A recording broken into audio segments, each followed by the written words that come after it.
barang-barang peninggalan di Museum Mandala Bakti. Sebelum itu, kenalin aku Marsha Angelika, absen 23 sama Kesha Sheryl, absen 37. Happy watching! Jadi setelah kita disambut sama penjaga museumnya di bawah, terus kita naik, terus kita langsung bisa ngelihat beberapa lukisan tentang bagaimana lingkungan pada saat Perang Diponegoro.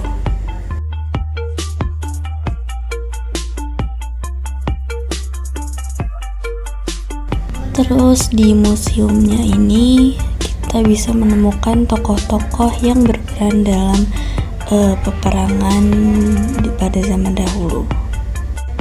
Nah, terus nih ada senjata-senjatanya juga yang dipakai buat perang. Sama yang terakhir ada kendaraan yang biasanya dipakai sama Pangeran Diponegoro. Jadi di sini juga ada barang-barang replika yang digunakan oleh Pangeran Diponegoro, contohnya seperti Al-Qur'an dan pakaian.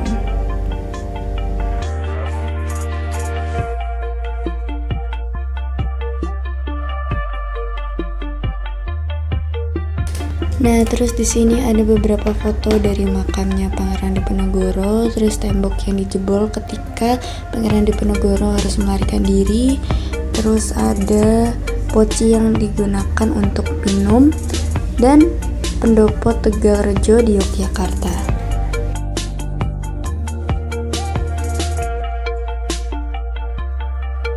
Selanjutnya di sini juga ada gambar peta Jawa Barat dan Indonesia serta pakaian-pakaian dan foto-foto saat tentara Indonesia melawan para kolonial Belanda.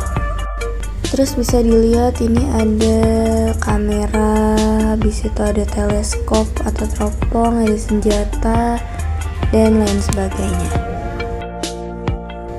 Nah, plot twist di hari itu juga adalah kita memutuskan untuk makan bareng dan pergi ke rumah hantu.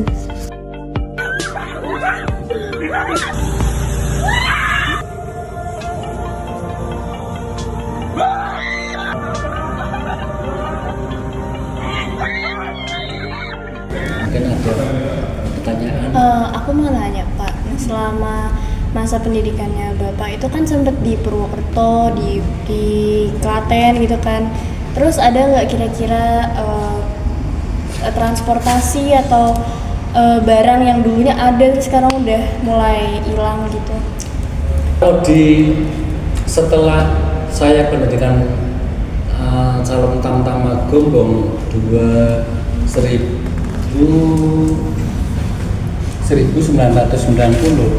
saya dinas di 40 Bluro. Itu ada barang yang sampai sekarang masih ada. Itu tempat tidur. Itu jarahnya ada. Tempat tidur itu, jadi itu saya proses mau berumah tangga awal.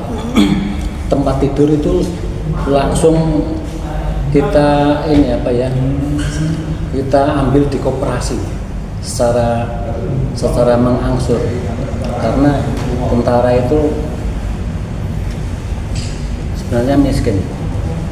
Kalau misalkan dari keturunannya udah kaya, mungkin semuanya mungkin lek ya bisa ya, tapi pada waktu itu saya betul-betul masih gaji minim sekali. Waktu 1990 itu gaji sangat minim sekali. Saya pangkat paling rendah itu prajurit 2 itu kalau tidak salah gaji plus beras 40. 2 itu kalau tidak salah gaji plus beras 48.000 kalau tidak salah. Iya Mas, 48.000. Makanya kalau kita baru berumah tangga, kok semuanya harus beli, udah nggak mungkin. Terus di Klaten Bapak kayak bisa nemuin misal bangunan-bangunan lama gitu zaman kerajaan gitu ada? Kalau di Klaten itu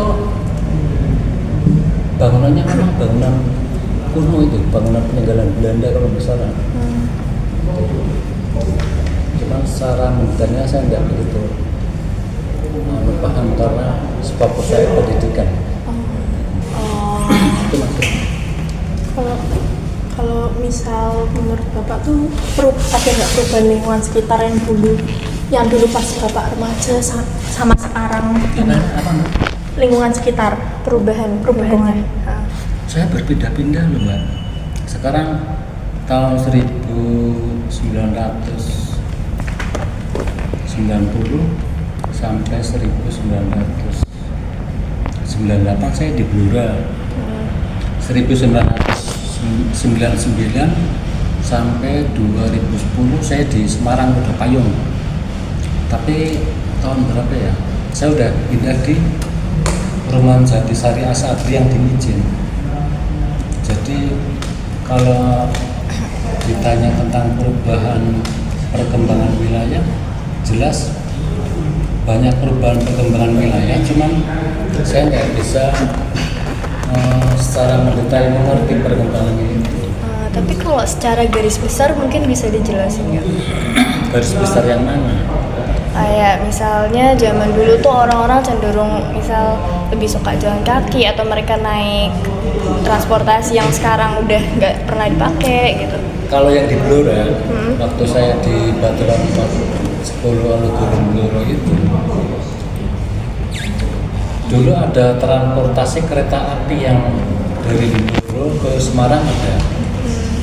Tapi sekarang kan udah beroperasional. Terus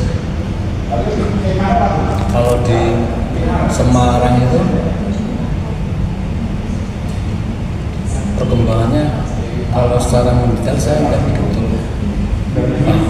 Yang jelas banyak perkembangan waktu saya di Denintel Kodam 4 mulai 1999 itu, terutama proses jalan tol yang tol ada sampai mana itu kan pada waktu itu proses pembangunan. Sekarang sudah beroperasional, udah lancar, udah ramai. Gitu. Nah ini pertanyaannya menurut pendapat Bapaknya sendiri ya, kira-kira penting nggak buat kita anak-anak muda zaman sekarang tuh buat menjaga barang-barang peninggalan yang udah ada? Saya sangat setuju. Kalau buat menjaga itu kira-kira yang bisa dilakuin kita itu apa?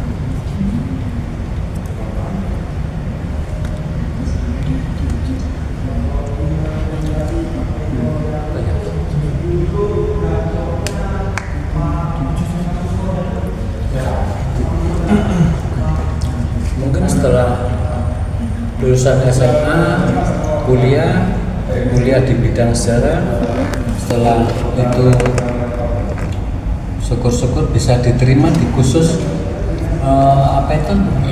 perkantoran khusus peninggalan sejarah, ataupun ada wartawan yang khusus di sejarah ada. Oh iya. Jadi melalui itu bisa dengan cara memantau, kemudian dengan cara penyebaran informasinya kan melewati tabloid. Itu ada khusus wartawan yang di bidang itu sejarah itu, jadi selalu monitor. Ya udah Pak, segitu aja. Makasih banyak ya Pak. Sekali lagi saya minta maaf ya, sudah pas. Gak apa-apa Pak.